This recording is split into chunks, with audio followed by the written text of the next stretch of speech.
এখানে যে বিভিন্ন পত্র পত্রিকার নিউজে আমি পড়েছি, ওনারা আসলে এই শিল্পের এগেইনস্টে লিখেছে এরকম আমার কাছে মনে হয় না। আমার কাছে মনে হচ্ছে ওনারা যে গাছ পোড়াচ্ছেন এবং এতে করে যে প্রচন্ড ধোঁয়া হচ্ছে, ওই আশপাশের পরিবেশ প্রতিবেশ হচ্ছে, এটা নিয়ে ওনারা কনসার্ন হয়েছে। আলী সাহেব যথার্থই বলেছে যে আমরা যদি এটা দীর্ঘ সময় করতে চাই তাহলে একটা বিনিয়োগ দীর্ঘ সময় হওয়াটাই ভালো। তাহলে কমপ্লায়েন্সের যে ইস্যুগুলি আছে আমরা ধাপে ধাপে ধাপে ধাপে কমপ্লায়েন্সে গেলাম, যে না ঠিক আছে যে এটা বিকল্প হিসাবে যে আরো কোনো কিছু করা যায় কিনা। আপনারা যেহেতু 300-400 বছর যাবত এই ব্যবসাটা করতেছেন, আপনাদের এটা দক্ষতা আছে। আমরা এই গাছ কাটার, গাছের ডালপালা দিয়ে এটা পুরানোর বিকল্প আমরা কিভাবে নিয়ে আসতে পারি, এটা আপনাদের দিক থেকে এগিয়ে আসতে হবে। তাহলে আপনারা এই বিনিয়োগটা দীর্ঘ সময় হবে। অনুমোদিত বলতে আমরা আসলে কি বুঝি? অনুমোদিত, অবৈধ এই শব্দগুলির অর্থ হচ্ছে যে আসলে নির্ধারিত কর্তৃপক্ষ আপনার কাজটা সঠিক, কিন্তু আপনি কর্তৃপক্ষের পারমিশন না নেওয়াটাকে আসলে অবৈধ বা অনুমোদিত বলে আর কি। মনে করেন আপনি ইট ভাটা বসিয়েছেন, ইট ভাটার যত প্রযুক্তি আছে বা এটা যত নিয়ম কানুন আছে আপনি ফলো করতেছেন, কিন্তু এখানে আপনার যে ডিসি অফিস থেকে একটা ছাড়পত্র, পরিবেশ থেকে একটা ছাড়পত্র নেয়ার যে বিষয়টা, এটা না থাকলে আপনাকে এটা অবৈধ বা অনুমোদিত বলছে। একটা প্রশ্ন আসছে যে পরিবেশ অধিদপ্তর পরে হয়েছে, আসলে সরকার কিন্তু ওই ব্যবসাগুলির স্বার্থে পরিবেশ অধিদপ্তর করেছে যে না আমার পরিবেশকেও টিকাবে এবং কমপ্লায়েন্স ইস্যুগুলি ওই কোম্পানিগুলিকে জানাবে।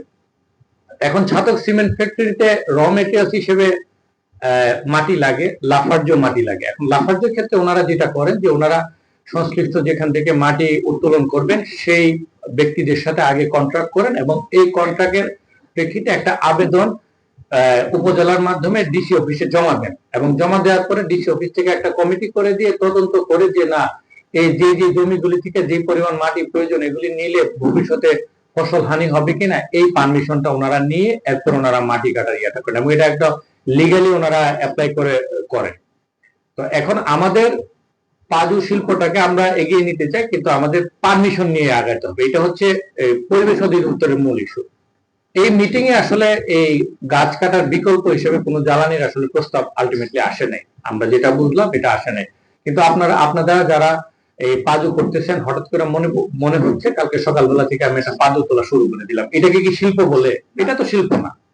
আপনি রাস্তার পাশে হঠাৎ করে আপনি একটা শুরু করে দিলেন, আপনি করেন। আপনি ট্রেড লাইসেন্সের কথা বলেছেন, ট্রেড লাইসেন্স একটা নমিনাল একটা লাইসেন্স, যে আপনি একটা জায়গায় যে কোনো একটা ব্যবসা একটা শুরু করার আগে আপনি একটা ট্রেড লাইসেন্স নিলেন, কিন্তু সংশ্লিষ্ট যে কর্তৃপক্ষ আছে তার একটা ছাড়পত্র নিতে হবে। এখন আপনাদের প্রতি আমাদের অনুরোধ থাকবে যে আপনারা পরিবেশ অধিদপ্তর বরাবর আবেদন করেন। ওনারা ওনাদের ঊর্ধ্বতন কর্তৃপক্ষ আছে, ওনাদের বিভাগীয় পরিচালক আছেন, মহাপরিচালক আছেন, ওনারা এটার বিষয়ে আপনার আবেদনের প্রেক্ষিতে ওনারা কথা বলবে যে আমরা এরকম একটা সবাইকে নিয়ে বসেছিলাম, স্টেক হোল্ডারদের নিয়ে বসেছিলাম, এখানে গাছ কাটার বিকল্প এখনো কোনো আসে না, যে গাছের ডালপালা দিয়ে আপনারা করার যে বিষয়টা এটা বিকল্প, যেটা নিষিদ্ধ এটা নিষিদ্ধই। আসলে এটাকে আসলে এখন আসলে সরকারের তরফ থেকে গাছ কাটা নিষেধ, গাছের ডাল কাটা নিষেধ, এটার সিদ্ধান্ত আমাদের পক্ষ থেকে দেওয়া সম্ভব না, কিন্তু আপনাদেরকে পরিবেশ অধিদপ্তর বরাবর আবেদন করতে হবে। এখন উনি যে বলেছেন যে হয়রানি, এটা আসলে ঠিক হয়রানি না, আপনাকে আবেদন করলে একটু প্রসেস তো মেনটেন করতেই হবে। আপনাদের প্রতি অনুরোধ থাকবে যে আপনারা কালকে থেকে এইগুলি আবেদন করেন। ওনারা আবেদনগুলি নিয়ে ওনাদের বিভাগীয় পরিচালক মহোদয় আছেন, ডিজি স্যার আছেন, ওখানে ওনারা এটা নিয়ে কথা বলুন, ওখান থেকে এটা নিয়ে আরো বড় পরিসরে একটা সিদ্ধান্ত আসুক, কিন্তু অবশ্যই অনুমতি নিয়ে কাজটা চালান, এটা আমরা চাই। ইট ভাটার ক্ষেত্রে যেটা হয়েছে, ইট ভাটা এক সময় এমনি হয়েছে, সবাই গাছ পোড়াতো, পরবর্তীতে কিন্তু সরকারের বিভিন্ন নিয়ম কানুন কমপ্লায়েন্সের কারণে তখন ওই যে এটার গাছের বদলে এই যে উনি যে প্রস্তাবটা করেছেন কয়লা দিয়ে ইয়া করার বিষয়টা এসেছে এবং এতে করে কিন্তু ইটভাটায় বেশ কিছু কমপ্লায়েন্স এসেছে, এটা আপনারা জানেন। এবং আবার কিছু কিছু ইটভাটা যেগুলো এটা মেনটেন করে নাই, হাইকোর্ট থেকে অর্ডার এসেছে। গত 1 বছর আগেও সারা দেশে প্রচুর ইটভাটাকে মানে ইয়া করা হয়েছে, ইটভাটা উচ্ছেদ করা হয়েছে। তো আমরা এটা চাই না, আমরা চাই যে আপনারা সবাই অবশ্যই অবশ্যই এটা আবেদন করেন কালকে। আবেদন করার পরে ওনারা ওনাদের ঊর্ধ্বতন কর্তৃপক্ষ বরাবর এটার জন্য সিদ্ধান্তের জন্য প্রেরণ করুন, ওখান থেকে আরো কোনো ভালো পরামর্শ যেন আসবে। যেন আমি একটা চুন শিল্প পাজু দিলাম, এটা আমার 5 বছর 10 বছর যেমন আরো আধুনিক ভাবে করা যায়। কিন্তু আমার একটাই কথা যে আপনারা পরিবেশ অধিদপ্তর থেকে আবেদন করতে হবে, আবেদন করে এটার একটা ছাড়পত্র নিতে হবে। ওনারা শিল্পের স্বার্থে কিভাবে শিল্পটাকে টিকায় রাখা, পাশাপাশি কমপ্লায়েন্সটাকে ইয়ে করা যায়, এটা করতে হবে। এখন আপনারা আমাদেরকে কথা দিতে হবে যে আপনারা আসলে এই পরিবেশের ছাড়পত্র নেওয়ার আবেদনটা ক্ষেত্রে আপনাদের পরামর্শ কি বা অপিনিয়ন কি। এখন এখন এখন যদি আপনি যদি আবেদনটা না করেন, তাহলে তো এখানে প্রশ্ন তুলে যে তাহলে আমরা কিসের ভিত্তিতে, কারণ এই পরিবেশ অধিদপ্তর সরকারের বাইরে না, এটা একটা সরকারি সংস্থা। উনি যে সরকারের কথা বলেছে ওই সরকারি মন্ত্রী হচ্ছে পরিবেশ অধিদপ্তর চালায়, তো সুতরাং ওনারও একটা দায়বদ্ধতা আছে। আপনারা এটা যদি আবেদনটা করেন, ওনারা ঊর্ধ্বতন কর্তৃপক্ষ বরাবর পুরো সবারটা লিখে পাঠান, এবং এখান থেকে একটা সিদ্ধান্ত আসছে কমপ্লায়েন্স বাস্তবিক অবস্থায় লিখবে। উনি এরকম কোন অবস্থায় লিখবে না যে না, বাস্তবিক অবস্থায় লিখে ওনারা ঊর্ধ্বতন কর্তৃপক্ষ থেকে আরো ভালো পরামর্শ কিভাবে এটা আগানো যায় এটা ইয়ে করবে, কিন্তু একটু আবেদন করতে হবে। এখন আমরা আবেদন 1 সপ্তাহের মধ্যে আমরা চাই সবাই আবেদন করেন। এগুলির ব্যাপারে সিদ্ধান্ত আসার আগে আমি কালকে থেকে আবার যে আজকে আবেদন করে আবার কালকে একটা আবেদন পরিবেশ অধিদপ্তরে দিয়ে কালকে থেকে শুরু করে দিলাম, এটা করা যাবে। এবং স্কুলের পাশে করবেন এটাও আমরা মানবো না।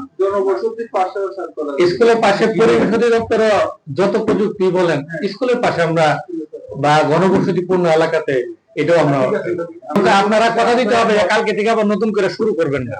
যেগুলি হয়েছে এগুলি সিদ্ধান্ত নিয়ে চাইবে, কিন্তু নতুন করে কালকে থেকে শুরু করবেন এটাও কাম্য না। গতকালও দেখেছি আরো কার্যক্রম চলমান আছে, এবং ইটভাটাও কিন্তু এইভাবে উচ্ছেদ হয়েছে, এটা আপনারা জানেন। এবং এরকম হয়েছে যে ইটভাটা বাস্তবিক পক্ষে আগে খালি জায়গায় হয়েছিল, স্কুল পরে হয়েছে, তারপরে কিন্তু ইটভাটাকে হাইকোর্টও দেয়নি, অনুমতি দেয়নি। আমি দেখেছি যে ইটভাটা হওয়ার অনেক পরে বাড়িঘর হয়েছে, কিন্তু যেহেতু ইটভাটার আইনে আছে যে আশেপাশে করার সুযোগ নাই। এখন এটা সবচেয়ে ভালো ছিল যে ইটভাটার ক্ষেত্রে একটা নীতিমালা হয়েছে, যদি পাজুর ক্ষেত্রে এরকম একটা নীতিমালা থাকতো তাহলে এই কমপ্লেন্সটা আরো ইজি করা যেত। তো আপনি নীতিমালার জন্য লিখতে পারেন, পাশাপাশি একটা সিদ্ধান্তের জন্য লিখতে পারেন, তাহলে একটা দীর্ঘমেয়াদী সমাধান। না হলে প্রতি বছর পাজুর সময় আসবে এবং প্রতি বছর এরকম মিটিং করতে হবে, আলোচনা করতে হবে, এবং আপনারাও ঝামেলা, সরকারের জন্য ঝামেলা, রাষ্ট্রের জন্য ঝামেলা। তো আমার মনে হয় যে এই বিষয়টা আপনি দেখেন, এবং দ্রুত আমরা একটা ঊর্ধ্বতন কর্তৃপক্ষ থেকে দ্রুত একটা সিদ্ধান্ত আমরা চাই।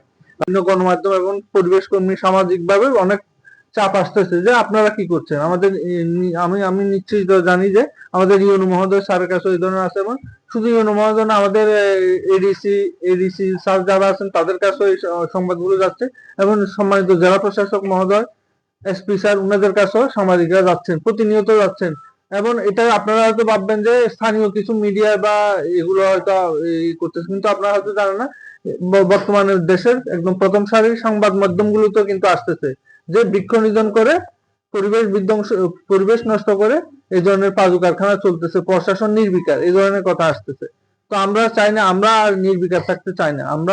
আমরা চাই আমরা এই জিনিসটা একটা কাঠামোর মধ্যে আসুক, পরিবেশ ছাড়পত্র নিয়ে এবং যথাযথ কর্তৃপক্ষ, স্থানীয় কর্তৃপক্ষের অনাপত্তিপত্র নিয়ে আপনারা আপনাদের ট্রেড লাইসেন্স সহ যে সকল একটা শিল্প কারখানা চালানোর জন্য যে সকল দপ্তরের ছাড়পত্র লাগে সেই সকল ছাড়পত্র নিয়ে আপনারা বিধিসম্মতভাবে এই চুন কারখানাগুলো পরিচালনা করতে হবে। তো সেক্ষেত্রে আমি বলবো যে আপনাদের প্রথমত এই যে গাছ পোড়ানোর বিকল্পটা আপনাদেরকে একটু দেখতে হবে।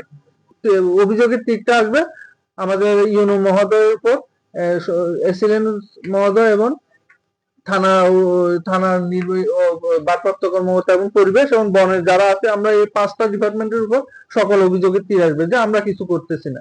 তো আমরা চাই যে আপনারা সুন্দরভাবে কাঠামোর মধ্যে এসে গাছ না পুড়িয়ে, পরিবেশ ধ্বংস না করে আপনারা আপনাদের ব্যবসা পরিচালনা করুন। সেক্ষেত্রে আপনাদের যে সমস্যাগুলো আছে সেগুলো আপনারা তুলে ধরতে পারেন, যে আগে যে গ্যাস দিয়ে যেভাবে এগুলো পরিচালনা করা হতো, সে গ্যাস দিয়ে পরিচালনা করার ক্ষেত্রে কি সমস্যা আপনারা সম্মুখীন হচ্ছেন, এবং গাছের বিকল্প হিসেবে অন্য কোনো প্রযুক্তির মাধ্যমে আপনারা এই ধরনের চুন কারখানার উৎপাদন পরিচালনা করার জন্য আমি অনুরোধ জানাচ্ছি।